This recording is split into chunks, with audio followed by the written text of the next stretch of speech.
Look, I am admittedly biased in this conversation, but I do think I'm at the point where I do think UConn is a little bit better because I think they have a higher floor than Marquette does.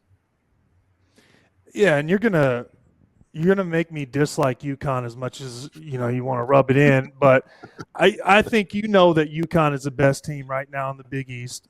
They lost. Their only loss is to Kansas at Kansas, which, if you're gonna count quality losses, that's about as quality of a loss as you can have. They have pieces. Even Klingon, I don't even think Klingon's all the way healthy right now. And I think when he gets healthy and gets more minutes, we're going to really see what he's about. But yeah, overall, UConn, I was watching the game last night and I couldn't believe how hard they played. It was like a dogfight. And I was telling my friends, I was like, man, I would love for this to be a rival. We go play them in the Garden every single year. I like the atmosphere and I love how hard they play. And also that style offensively makes you work on defense to guard them as much as they move without the ball. And that wears down teams. And over time, in the second half, kind of like they took advantage of us last night, teams are going to tire down. I am really intrigued to see how those two teams end up playing each other, right? Because I do think the things that Marquette does well, Matt can kind of take away the things that UConn does well, and vice versa a little bit there. It's just a very interesting matchup when those two teams get together. And I don't know if you're going to find two teams that play harder than those two teams. And it just, I can't wait to get to that. They have 2 games in the last 6 games. They play twice in the last 6 games of the regular season this year. I think that's must-see TV in my mind, Mac. For sure, man. Like that's gonna be 2 heavyweights. I mean, like I, I could see both of those games. Just the atmosphere at Marquette, the atmosphere at UConn. They're going to be off the charts because I think those 2 teams are as good as the Big East is. There's a big separator from those 2 and the rest of the 8, or the rest of the 9, I should say. I feel like they're probably going to hold serve at home. I think the crowds are going to be so electric, and the game's just going to be off the charts. It's going to be interesting if they actually get to match up like they did a year ago in MSG, see who comes out on top. I do think that Connecticut is the better team. I'll say this about UConn. The fact that Danny's team is playing this hard, there's been no celebratory first month or 2 of the season, still talking about last year's championship. The hunger that those guys are playing with is evident when you watch them play. The nastiness, and I think obviously that comes from Hurley and his staff, in my opinion. Danny's such a gamer. He's nasty. He doesn't even say hi to you when you see him at a recruiting event. Like, he is just wired to try to kick somebody's ass, and I don't think that's changing.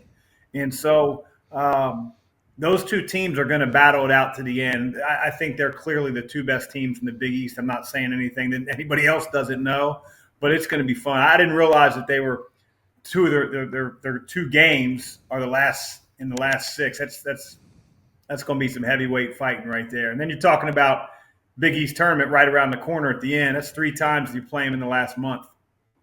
Yeah, that'll be fun. I'm speaking from as like a Big East homer here and as the UConn fan on this show. I cannot wait for those games. It's going to be a lot of fun because Shaka's nuts too, right? Like he's crazy on the side. You watch him on the sideline and he's out there trying to play defense like 4 feet on the floor. He does play defense. If the ball gets in the corner, he's like trapping guys. You know what I mean? It's freaking technical. Let's go, man. Move on. When you go up against a coach like that, Mac, how do you handle that on the other sideline? Are you sitting there wearing out the refs, being like, "This guy's got 2 feet on the floor when they're trying to swing the ball here"? Like, how do you deal with that? I try not to worry about the other coach and what he's doing with the officials. A lot of times you'll have that talk with yourself right before you go out. Like, hey, listen, you've been on this guy before. You've given this guy too hard of a time. Like, dial it down. Worry about your team. And then you get out there and the opposing coach is talking to the officials so much, you feel like, man, I'm not getting a word. And then you start playing mind games with yourself because 2 or 3 calls go against you. And so it becomes difficult sometimes. But, I try as hard as possible not to worry about his case and what he's trying to present to his team, to his officials. You got enough to worry about with substitution patterns, what play you're running, defense, offensive things that are hurting you, to worry about what the other coach is trying to do at the other end of the floor. Not all the coaches in the Big East will subscribe to that same mantra. I think it's safe to say. I want to ask you guys this, Tyler, because I think for Marquette to get to their ceiling, the guy that we all kind of pegged as the breakout player for this program heading into the season was David Joplin. And he's kind of struggled. His numbers are down across the board, despite the fact that he's playing more minutes. I think if you kind of look at when they've played their best win of the season, it was Cam Jones, Tyler Kolek combined for 16.7 for 23 from the floor, 2 for 11 on threes. They beat Kansas by 15. How do you get these other guys going? Because I don't think that they are quite good enough for them to just have a two-man show and be able to win at the level that Marquette expects to win. Well, for me, I'm a big believer in you've got to play the guys early in the season. Regardless, you got to allow them to make, a few mistakes. And I think it is a fine line how you use your bench, but you can't ignore your bench. Injuries happen, guys get tired. You have to use your bench. And so you have to find a way to get guys confidence early in the season, because if you don't play them and then you expect them mid-season to come in during a conference game, after sitting out the beginning of the year, you're crazy.